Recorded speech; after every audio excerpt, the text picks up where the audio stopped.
Ahora sí. Bueno, vamos a empezar con el tema del día de hoy, que es demencia frontotemporal.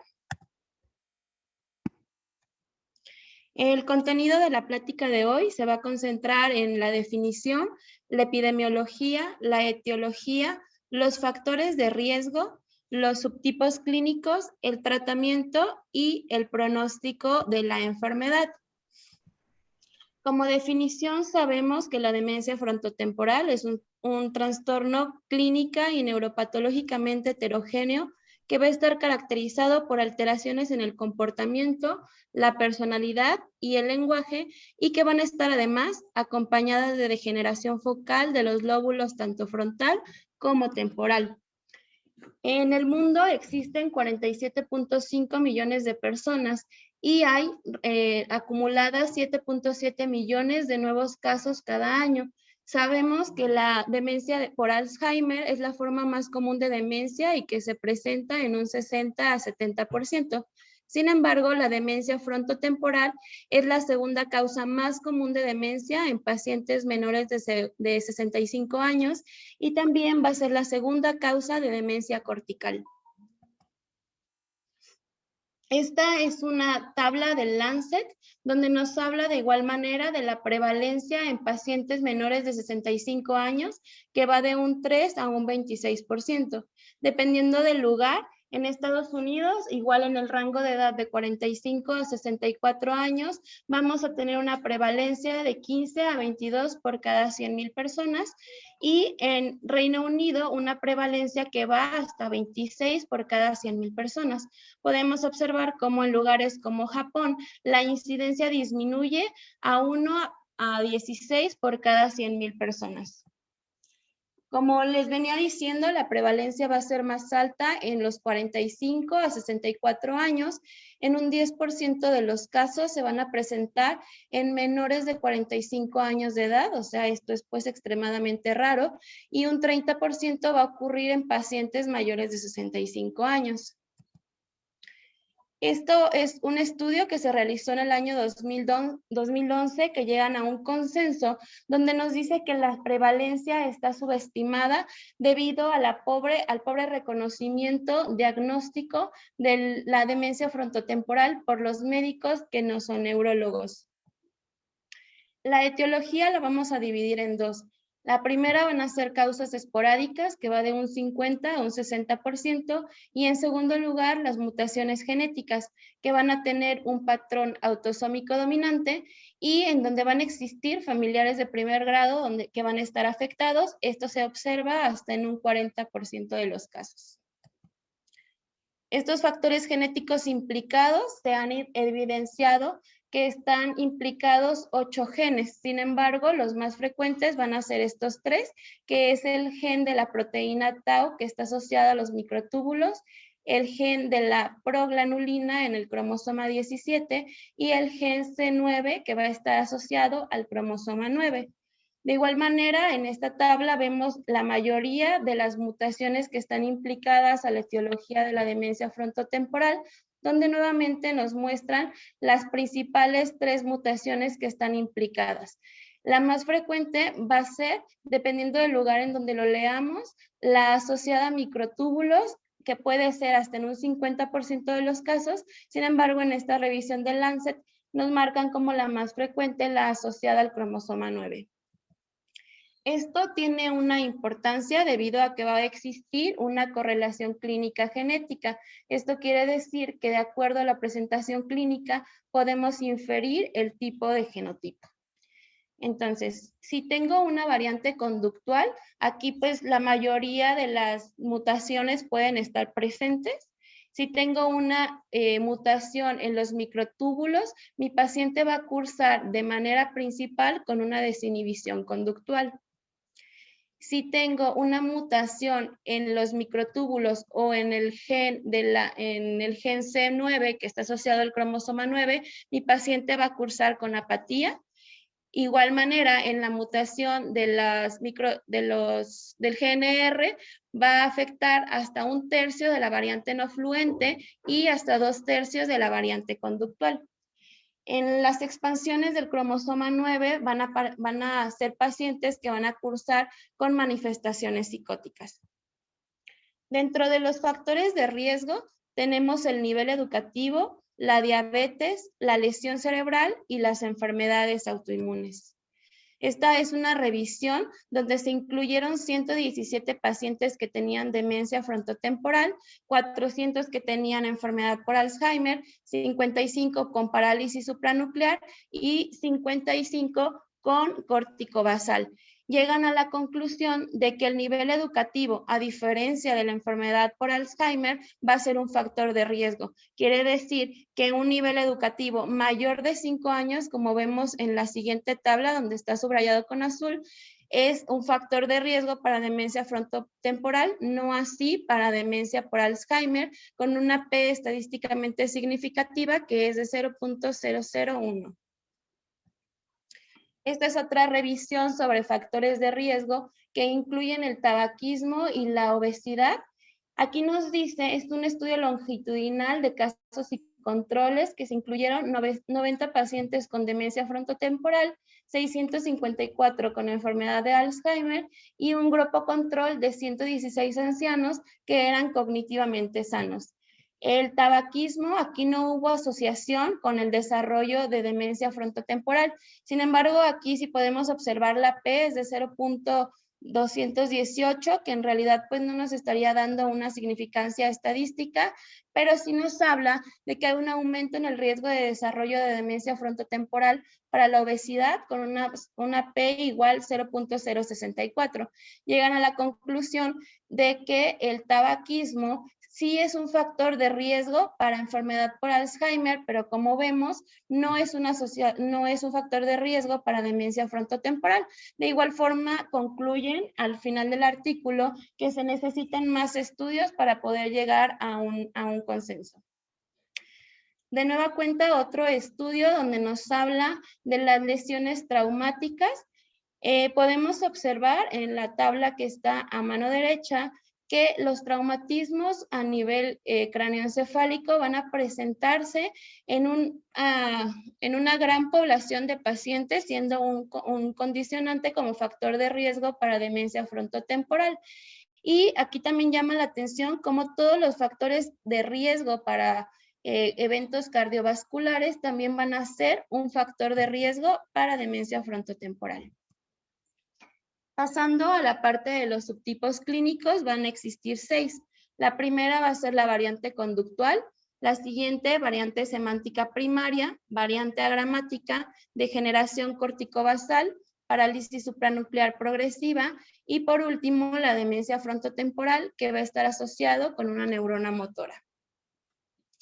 Esta es un esquema donde nos habla del espectro de la demencia frontotemporal con las posibles patologías subyacentes y las mutaciones genéticas. Esto quiere decir que la mayoría de los pacientes que tienen demencia frontotemporal van a iniciar con trastornos psiquiátricos como desinhibición, apatía, pérdida de la empatía con las personas, comportamientos compulsivos, cambios en la dieta que pueden confundirnos con un trastorno meramente psiquiátrico y que es el médico al que van a ocurrir de manera primaria.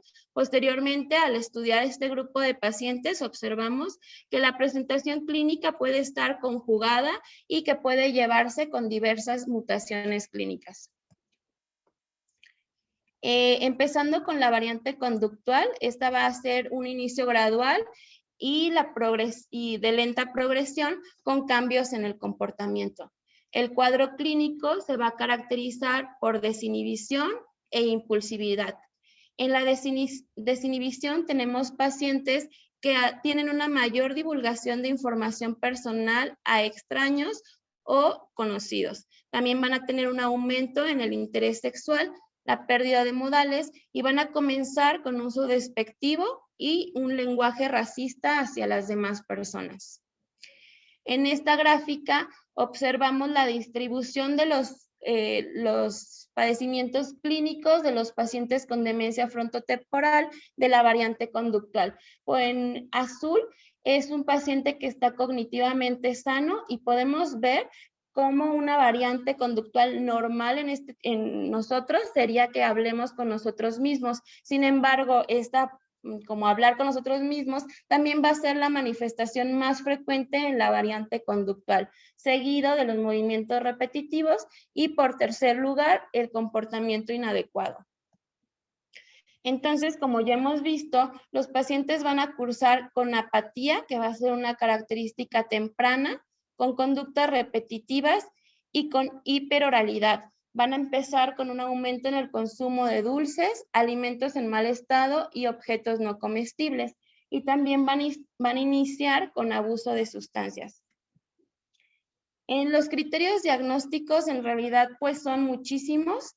Yo traté de abreviarlos de la siguiente forma. Vamos a definir una demencia frontotemporal variante conductual como probable cuando tenemos síntomas y una neuroimagen alterada. Posible cuando tengo síntomas, pero mi estudio de neuroimagen está normal. Y por último, una variante conductual definitiva cuando mi diagnóstico ya es por patología post-mortem o cuando hay evidencia de una mutación genética.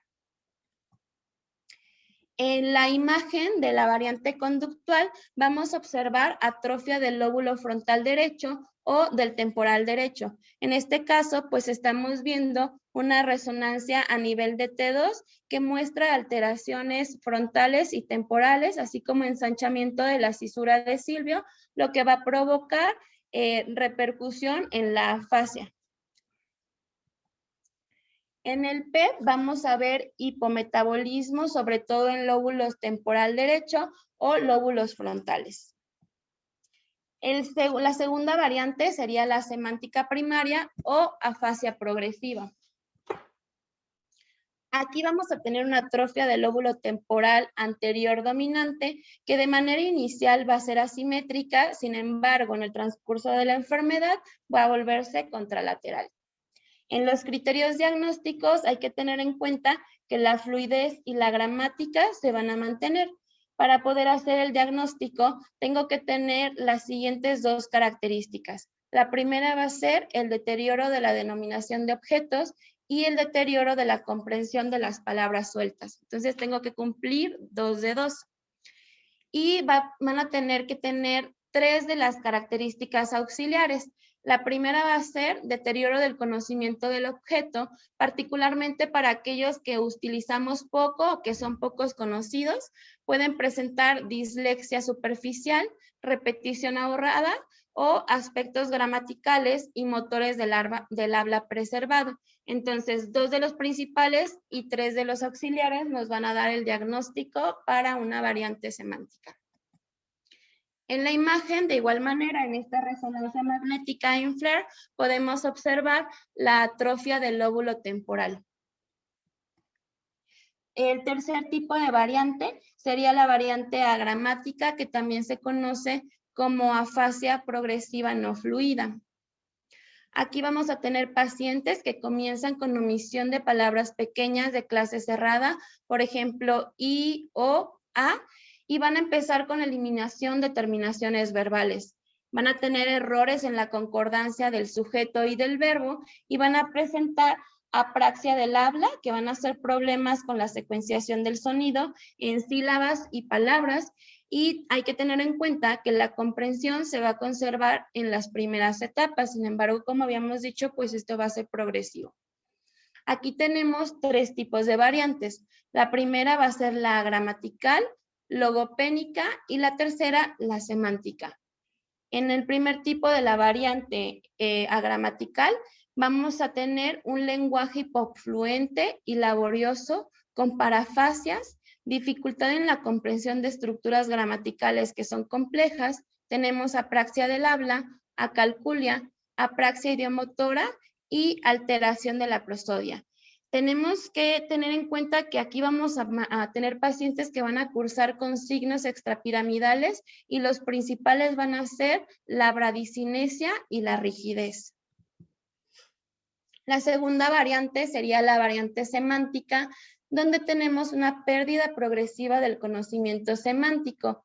con un lenguaje fluente, gramaticalmente va a ser un lenguaje que es correcto, pueden empezar con alteraciones en la nominación y la comprensión va a estar conservada, sobre todo en el conocimiento de objetos. Nuestro discurso va a estar progresivamente vacío de significado. Pueden empezar con circunloquios, con parafasias, dislexias, agnosia y prosopagnosia, que pues es la dificultad para distinguir los rostros de las personas y en donde todos pues se van a ver borrosos, entonces pues no van a saber quién o qué persona es con la que hablan. El tercer tipo y último de variante sería la logopénica, donde nuestro paciente va a cursar con un lenguaje anómico, lo que va a provocar que empiece con pausas frecuentes, condicionando una habla lenta y así una afluencia que va a estar falsamente reducida. Y esto es simplemente porque el habla va a estar disminuida, el habla va a estar lenta. Como en la variante gramatical, también vamos a tener signos extrapiramidales. En este caso, el más frecuente van a ser alteraciones en la marcha. Las características fundamentales de este tipo de variante van a ser que la repetición de palabras está afectada y también que va a haber un déficit en la evocación de palabras. En la neuroimagen, aquí igual manera una resonancia en FLAIR, donde podemos evidenciar atrofia frontal y pues dependiendo de la variante que tenemos en la variante agramática, nos puede decir en qué sitio va a estar la lesión. Sin embargo, pues ya sabemos que si es demencia frontotemporal, pues nuestra lesión va a estar localizada en lóbulo frontal y temporal. Nada más tendríamos que ver cuál sería el predominio. El cuarto tipo sería la parálisis supranuclear progresiva, que va a afectar el lóbulo frontal y que antes se conocía como síndrome Parkinson Plus. Nuestros pacientes con parálisis supranuclear van a presentar inestabilidad en la marcha, alteraciones de la mirada vertical. Un 20% de los pacientes van a cursar de manera inicial con síntomas frontotemporales, como cambios del comportamiento o déficit del lenguaje, así como síntomas conductuales como apatía, desinhibición, ansiedad y también disforia. Y pues el 30% de estos pacientes también nos van a cumplir con los criterios para demencia frontotemporal en la variante conductual. Vamos a tener diferentes presentaciones clínicas, la verdad es que son muchísimas. Aquí dentro de los más importantes va a ser el síndrome de Richardson, que se va a caracterizar por caídas prematuras, una disfunción cognitiva y mirada vertical. En la neuroimagen vamos a observar atrofia del mesencéfalo y cuando realizamos un PET vamos a ver hipometabolismo en región frontal, en el caudado, mesencéfalo y también en regiones talámicas. En esta imagen pues podemos observar la imagen típica en pico de colibrí. El quinto tipo de variante sería la degeneración corticobasal, que va a ser un trastorno neurodegenerativo progresivo que nos va a afectar la corteza frontal, parietal y también los ganglios basales. Yo puedo definir como síndrome corticobasal cuando tengo una clínica característica, pero que no tengo confirmación histológica. Aquí puede ser de igual manera una presentación esporádica o por las mutaciones de los genes que habíamos comentado al principio. El cuadro clínico se va a caracterizar por apraxia, fenómenos de extremidades alienígenas hasta en un 30% de los casos, déficit frontales y extrapiramidales, síntomas motores como mioclonías o rigidez, cambios del comportamiento, déficit en la función ejecutiva y hay que tener en cuenta que hasta en el 50% de los pacientes nuestras anomalías motoras pueden estar ausentes.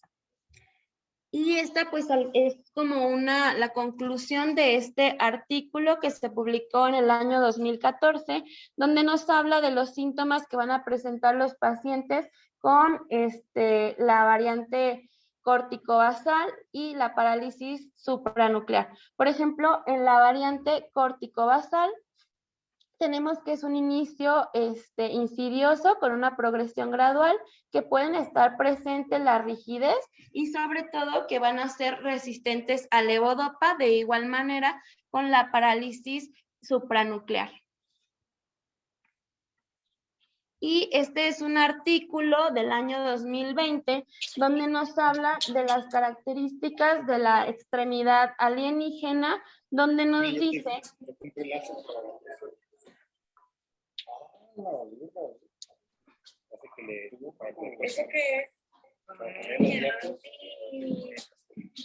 Continúa. Okay. Donde nos habla de que es la característica más frecuente de la demencia por frontotemporal, variedad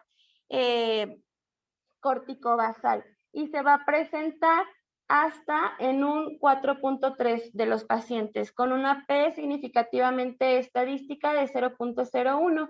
Este es un estudio en realidad pequeño, recordando pues que, como habíamos visto de manera inicial, el diagnóstico de la demencia frontotemporal está subestimado debido a la poca capacidad de los médicos generales y en general de los otros médicos que no son neurólogos para poder realizar el diagnóstico.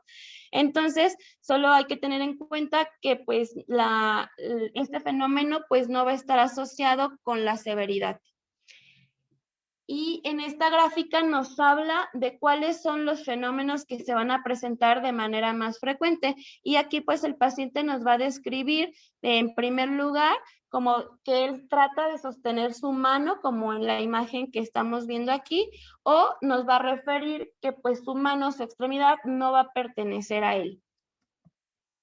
En la neuroimagen observamos, como en todas las demencias frontotemporales, atrofia del lóbulo frontal y temporal, y va a ser asimétrico. Entonces, pues estos hallazgos pueden superponerse con otras variantes, por lo cual el diagnóstico va a ser en base a criterios clínicos y solicitamos únicamente neuroimagen para descartar otras causas estructurales de los síntomas que nos está refiriendo el paciente. Por último, la demencia frontotemporal, que está asociada a una enfermedad motora. Esta pues en realidad es muy sencilla, donde nos dice que los síntomas de demencia frontotemporal se van a encontrar en cerca del 30% de los pacientes que ya están diagnosticados con una esclerosis lateral. Y aquí los pacientes van a iniciar con alucinaciones visuales, auditivas y delirios. El tratamiento es pues sintomático, nos hablan las revisiones que tenemos que dar una educación al entorno del paciente, a los familiares y al cuidador primario, donde también tenemos que realizar enfoques ambientales, promoviendo nuestra higiene del sueño, nuestras medidas antidelirium, y que también si nuestro paciente cursa con agresividad, podemos llevarlo a terapia cognitivo-conductual. Sin embargo, pues esta terapia requeriría más estudios para ver si realmente es eficaz en este tipo de pacientes que ya tienen diagnosticada una demencia. Este es una revisión del continuum donde, si se fijan, pues nos pone básicamente qué síntomas está presentando el paciente, y vemos que el tratamiento de elección o el fármaco que ponen en primer lugar en la mayoría de los síntomas van a ser los inhibidores selectivos de la recaptura de serotonina, pero también vemos que aplican antipsicóticos atípicos como la risperidona, el aripiprazol, la olanzapina y la quetiapina.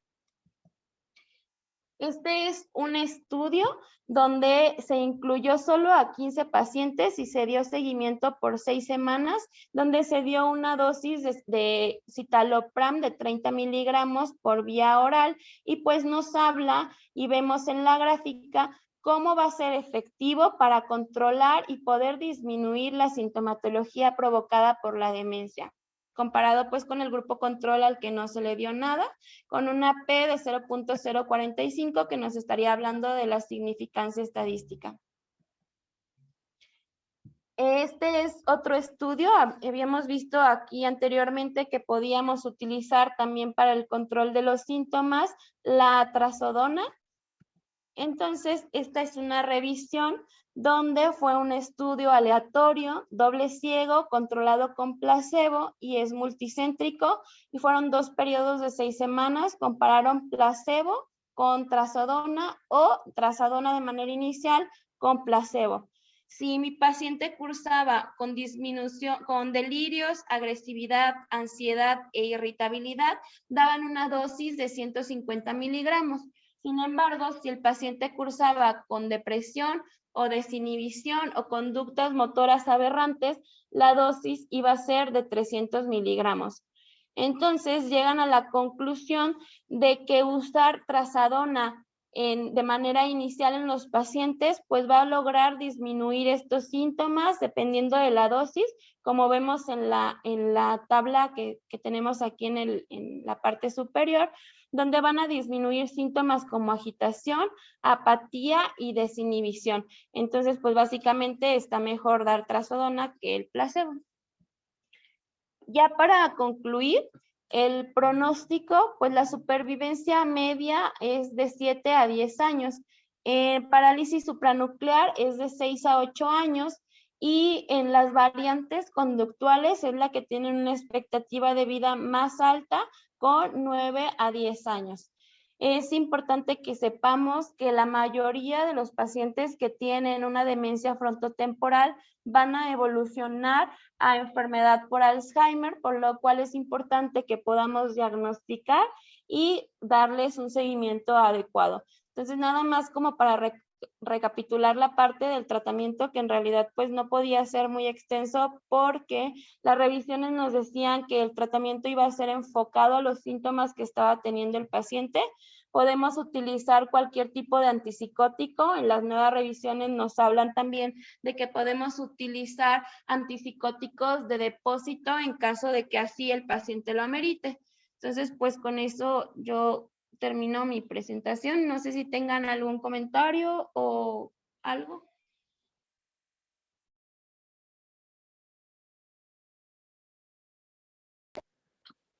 Hola, buenas noches. No sé si alguien tiene algún comentario aquí acerca de la clase de Elena. Eh, bueno, en lo particular, a mí, bueno, sí me gustó la clase, realmente estuvo de acuerdo a los tiempos. Eh, pues bueno, buena revisión.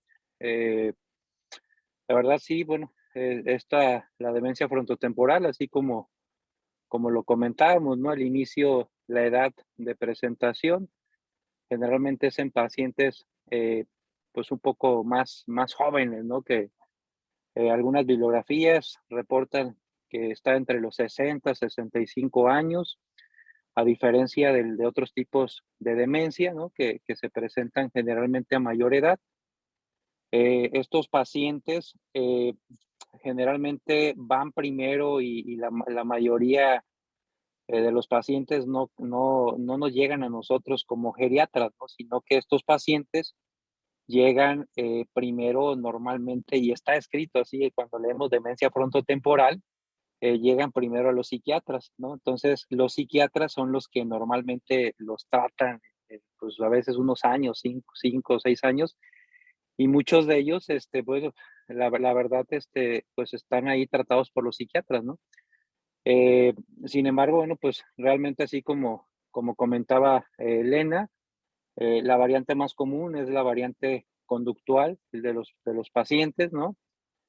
Algo característico que sí se mencionó, bueno, pues eh, el paciente, la memoria sí está afectada en las variantes, pero la verdad, la memoria pues es lo último que se afecta. La mayoría, lo que se afecta más es la conducta, el que es conductual, una fascia progresiva no fluente, pero bueno, realmente la memoria es muchas veces lo último que se afecta, y en la mayoría de los casos, por eso, bueno, pues van primero con el psiquiatra porque pues incluso algunos pacientes la memoria no está tan afectada, ¿no?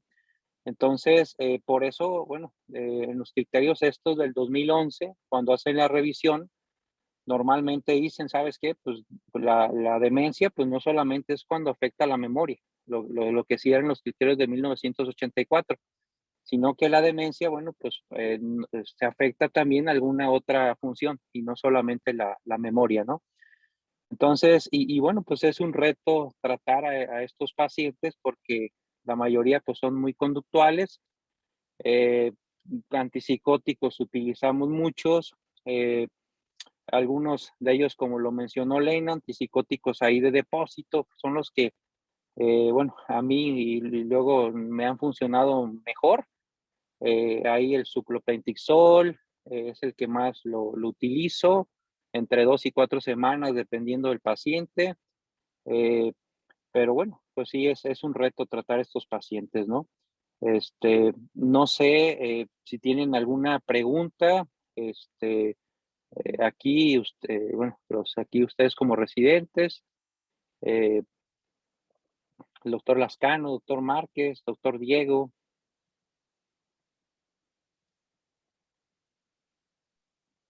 Buenas noches, doctor. Realmente no son tan comunes este tipo de demencias. En lo que llevo de la residencia, demencias frontotemporales, teníamos la sospecha de un caso de variante conductual, pero así ya como diagnóstico, actualmente en la UMF tengo un paciente que tiene una afasia no fluente, pero no tiene alteraciones en la conducta, pero tiene parkinsonismo atípico. Inicialmente lo habían catalogado como un evento vascular cerebral porque inició con alteraciones en la marcha. Se empezó a protocolizar para el evento vascular cerebral, pero se dieron cuenta que tenía datos de parkinsonismo atípico. Sin embargo, no se inició tratamiento. Entonces, ya actualmente, cuando llegó conmigo hace como 20 días, ya le había visto en neurología y le sospechan de una probable parálisis supranuclear progresiva. Es el primer caso que veo de este tipo. Y básicamente el paciente la memoria la tiene conservada por completo, tiene un mini mental de 27 de 30. Obviamente para las fluencias, pues no, falla prácticamente.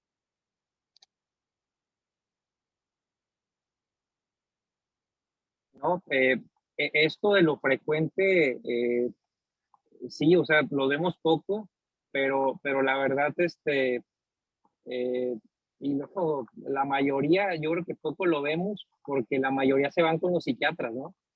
Pero pues yo sí he visto varias, o sea, que me llegan, pero sí, incluso varios me llegan por alteraciones en la conducta, que es lo más frecuente. Incluso he tenido algunas degeneraciones corticobasales, pero sí, ¿no? La mayoría yo creo que poco lo vemos porque así como comentas, ¿no? Tienen mini-mental normales y la verdad la mayoría pues no los agarra ahí como que tan viejitos, ¿no? La mayoría los agarra ahí medios jovenzones, ¿no? Entonces la mayoría llega con el psiquiatra, ¿no? Pero sí, bueno, sí hay varios casos, ¿no? Y yo creo que al doctor Márquez, al doctor Lascano, al doctor Diego, nos ha tocado ver varios casos de pacientes frontotemporales, ¿no?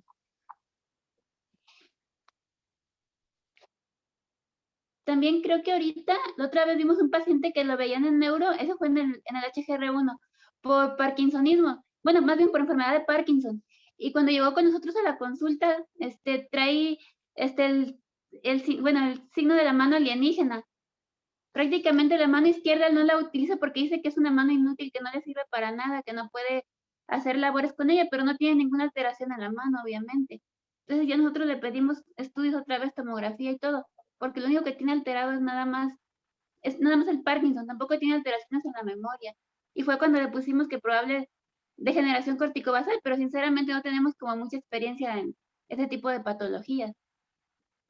Exacto.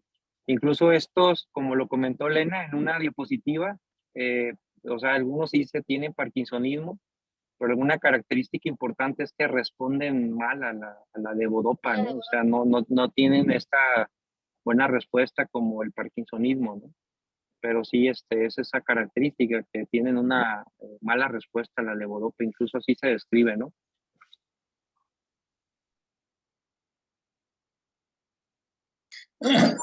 Muy bien, mi Cesarín. Me parece que estuvo bien el resumen. Sin duda que hay que tomarlo en cuenta y revisarlo. Sí hemos tenido varios casos y, pues, si no mal recuerdo, 2 te los he compartido, mi Cesarín, de esos que se pusieron medio difíciles. No sé si recuerdas de un abuelito que empezó a tener algunos cambios conductuales, hipersexualidad con la nieta, y que igual salía en la memoria bien, pero en las pruebas frontotemporales salía mal, y te lo referí. Y Sí, recuerdo que la doctor, evolución fue eso. A ver, cuéntanos. sí, el señor Abel, el señor Abel, Ese mero. el señor Abel, sí, fíjese que él ya, lamentablemente ya falleció. Evolucionó muy rápido, ¿no? Porque estos pacientes evolucionan muy rápido, normalmente, pues, terminan ahí, algunos de ellos ya, pues, o sea, la evolución que tenemos de un Alzheimer, ¿no? Que normalmente el paciente nos dura mucho tiempo. Estos pacientes, o sea, rápido se deterioran, ¿no? Y sí, bueno, pues, incluso algunos pacientes, el señor Abel, recuerdo que incluso ya la familia, digo yo que una decisión, ¿no? Ya de repente ya tenía disfagia, ya no se quería alimentar, se le propuso una sonda, que la verdad, la sonda sí está controvertido totalmente, ¿no? Pero pues a veces pues, lo proponemos, ¿no? Sin embargo, pues ya el familiar también aceptó que, bueno, pues definitivamente no quería la sonda y sí, pues rápido falleció, ¿no? Y me compartió luego otro pacientito que ahí todavía está, ahí todavía lo tenemos y también, la verdad, así, bueno, usted creo que ya le había mandado su clopentixol, que es el clopixol, y la verdad sí, o sea, se lo continué con ese y la verdad sí lo tenemos bien controlado, pero pues sí son medios complicados y luego de tratar, ¿no? Por lo conductual que se presentan. Sí, pues. Muy bien. Sí, es que sí son, aunque no están frecuentes, seguro van a estar viendo casitos por ahí. El asunto es tratar de tenerlo presente, el conocimiento, las características de su evolución. Y obviamente encontrarán más casos. Van a ver que sí. Doctor Lascano, ¿quiere comentar algo?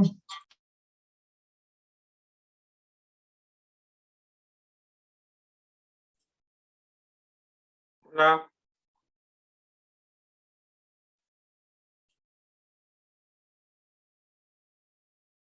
Si te dieran a escoger, ¿cuál te gustaría tener, Alzheimer, afasia progresiva primaria o por cuál te vas, o frontotemporal, digamos, de conductual, digamos? ¿Cuál prefieres esa? ¿Mande, Doc? ¿Cuál prefieres? No, pues, Si te dieran a ninguna, Doc, escoger, ¿te ninguna, pero gustaría sí. frontotemporal, alguno de las, de la afasia progresiva primaria? No, pues, ¿Te Alzheimer, gustaría Doc. la de desinhibición o Alzheimer? ¿Cuál Sí, te no, pues, gustaría en relación a estas? pues ninguna, Doc, pero No, ya Alzheimer, yo sé. creo, o sea, Alzheimer porque es el inicio de a mayor edad, bueno, duro más, Ujú. entonces me iría por esa, bueno, si me dieran a escoger, ¿no? Ok. Esa es una característica importante, ¿no? Entonces la que dijiste, no me gustaría porque me gustaría que me diera cuando pues tenga, no sé, 75, 80, 85 años, ¿no? ¿Verdad? Sí, Doc, Bueno, exacto. ok. Habría que escoger, no sé, a Juan Carlos, ¿cuál le gustaría? ¿Cuál te gustaría? Yo prefiero un infarto fulminante, Doc. Me sentía un poco excluido. Desafortunadamente, en la familia tenemos la predisposición también para Alzheimer, aunque es baja la probabilidad, que nada se han dado 2 casos. Y de ahí fuera la mayoría pues han terminado cognitivamente íntegros, nada más que los genes chatos no sé cómo van a jalar más adelante. Sí, es probable que a mí también me gustaría Alzheimer. ¿Te acuerdas? No, creo que no lo viste.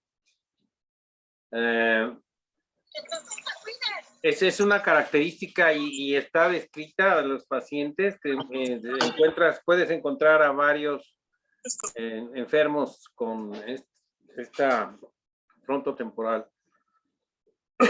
En los casinos se la pasan en las apuestas, pierden todo el dinero. La ludopatía. Ajá. Pierden todo el dinero, saben que van a perder y siguen yendo para allá, ¿no? Cada un paciente que se la pasaba ahí perdió mucho dinero, se divorció, se volvió a casar al mes o a los 2 meses, después la nueva mujer, bueno, pues lo engañó, le quitó el dinero, en fin, se quedó sin nada. Y después tenía graves alteraciones de la conducta, grave desinhibición, sobre todo desde el punto de vista sexual. Pues se salía a las 2, 3 de la mañana, después me llamó también la esposa anterior, que al fin y al cabo lo seguía cuidando, que si no podía, por favor, ir al Ministerio Público, pues a comentar que el paciente tenía alguna enfermedad mental y que no lo podían tener en ese lugar porque se salió y se desvistió en la calle, estaba agrediendo a varias mujeres que encontró por ahí, como en la calle, en fin, entonces muchos problemas, ¿no? Crean muchos problemas de conducta, ¿no? Y son difíciles de tratar, ¿no? Sí. Son muy difíciles de tratar. Sí, eso que comenta es bien importante porque como no tienen afectado la memoria, muchos de ellos van al banco y les sueltan cantidades así de dinero exageradas, ¿no? Y que pues el paciente luego pues no puede pagar, ¿no? Y ahí empiezan los problemas también. Sí, no, hay una película acerca de la afasia progresiva primaria, ¿no? Nada más que estoy buscando, pero no la encuentro ahorita. ¿Ustedes no la han visto? ¿Alguien la ha visto?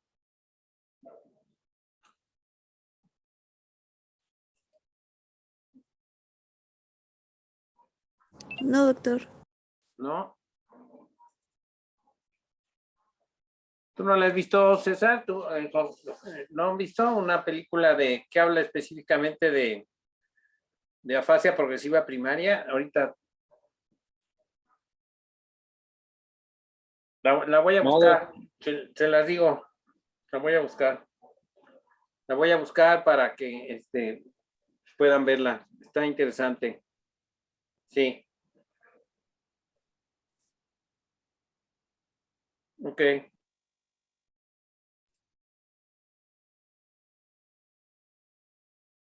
Yo no lo ubico, pero por ejemplo este actor Bruce Willis lo han diagnosticado como afasia, pero no sé si Cesarín ya sabe más de qué tipo de afasia tiene. No, doc. No. Pero le investigo. Ok. Eso que dice de lo del banco, por ejemplo, yo sí tuve un paciente y no me acuerdo si también te lo envié, Cesarín, que tenía 3 créditos bancarios y ya vencidos. Aparentemente lo solicitó y los mismos del banco se lo quedaron. 3 créditos bancarios hipotecarios, o sea, de más de $1,000,000 se lo habían ejecutado, señor. El otro Sí, señor, ¿sí lo tienes? ¿Sí te acuerdas? Sí, y también recuerdo, no sé si creo que si usted me lo mandó, uno de un laboratorio ahí de México que también Ándale, sí. que quebró todo. Y Quebró pues el toda la paciente, como dice, empresa. terminó en la calle, ¿no? Y los trabajadores ahí, pues creo que no los indemnizaron y terminan ahí con muchos problemas legales, ¿no? Sí. El último, el de la empresa de aquí de Celaya, que igual tuvo problemillas, ya lo sacaron de todo, pero este señor en un buen día iba y se compraba 30 camisas iguales. Y lo más sorprendente es que se las vendían. Y luego encontraron ahí los paquetes de ropa y de cosas, así que de repente este señor iba y compraba. Bueno, es interesante. suena chistoso que hagan todas estas cosas, ¿no? Que a los 80 estén coqueteando con la niña de 15, por ejemplo. Pero ya cuando es una situación de la vida real, con personas conocidas, o que la niña de 15 años sea su familiar, imagínense el problemón en el que se meten, ¿no? Y entonces tratar de identificarlos y como dice César también, no hay que estar defendiendo. Pues a mí ya también me tocó contestar una vez un interrogatorio 2 de la mañana de un pacientito que estaba haciendo la de tos y ya con el vecino. Ya tenía que decir el paciente no está en sus cabales, está así, así. Y mejor llámenle llévenlo al hospital y darle tal y cual medicina, ¿no? Entonces de todo les va a pasar, van a ver. Muy bien. Mi doctor, ¿algo más? Yo creo que es importante considerar en estos casos siempre los puntos de vista legales, por ejemplo, juicios de interdicción y esto, para evitar que el paciente o la familia pierdan todo. Es muy importante hacerlo rápidamente. A veces nosotros no nos damos cuenta, también los tratamos como pacientes psiquiátricos, específicamente, los mandamos al psiquiatra, como dijo César. Pero si se ve claramente que tiene, por ejemplo, alteración del lenguaje, de la conducta, y después empiezan con alteraciones no solo de la personalidad, sino ya con alteración de la función cognitiva, entonces rápido hacer una protección, ejercer una protección desde el punto de vista legal para él y su familia, porque si no, todo acaba muy mal, ¿no? ¿Verdad? Hay que darse cuenta. Es curioso, es una característica de estos pacientes también, sobre todo en etapas iniciales, que ustedes aplican un examen, el Mini-Mental, por ejemplo, en el MOCA, y pues salen muy bien los pacientes, ¿no? Dicen, no, ¿cómo va a tener demencia si sacó 28 de 30 o está mejor que yo, ¿no? Y luego a los 2, 3 meses ya va muy rápido, ya empiezan a tener algunas alteraciones en estas pruebas de las funciones mentales superiores. Es una característica también por la que estas pruebas tienen disminución, será de la sensibilidad o de la especificidad, ¿se acuerdan? Disminución de la sensibilidad, ¿no? Entonces decimos, caray, si tiene, me acuerdo en un juicio de interdicción, sobre todo porque el abogado de la contraparte, no sé, tenía intereses oscuros, pues, decía que no, que le habían hecho un examen y que todas las pruebas neuropsicológicas que habían hecho, ya habían hecho nada más el Mini-Mental y habían hecho el examen de MOCA, decía que el paciente estaba muy bien y que por lo tanto no tenía ningún déficit relacionado con demencia. Sin embargo, pues las alteraciones funcionales conductuales fueron agravándose y en poco tiempo, y ahí es la ventaja de volver a repetir los mismos exámenes y hacer un examen neuropsicológico un poco más completo, y ya nos dimos cuenta pues que sí se trataba de este problema, ¿no? Me acuerdo de una resonancia magnética que vimos, ¿no? Creo que la vimos contigo, César, de gran atrofia, ¿no? Frontotemporal. Sí, Doc. Y de hecho, bueno, ya no sé si se acuerda, hace una semana que le hice una resonancia bueno, una tomografía primero de una paciente. Hace una semana vi una paciente que creo que va a tener una degeneración corticobasal. Pero sí, sí se ven así. Ajá, exacto. Sí. Pero sí, tan interesantes estos casos, ¿no? Entonces, ahí está muy bueno ahí tratarlos. Sí. Ok. El miércoles vamos a ver lo de las funciones mentales superiores. Sí, doctor. Sí. Ok. Bueno, así quedamos entonces. Sí. Muy bien. Pues muchas gracias, Sarim. Gracias, Elena.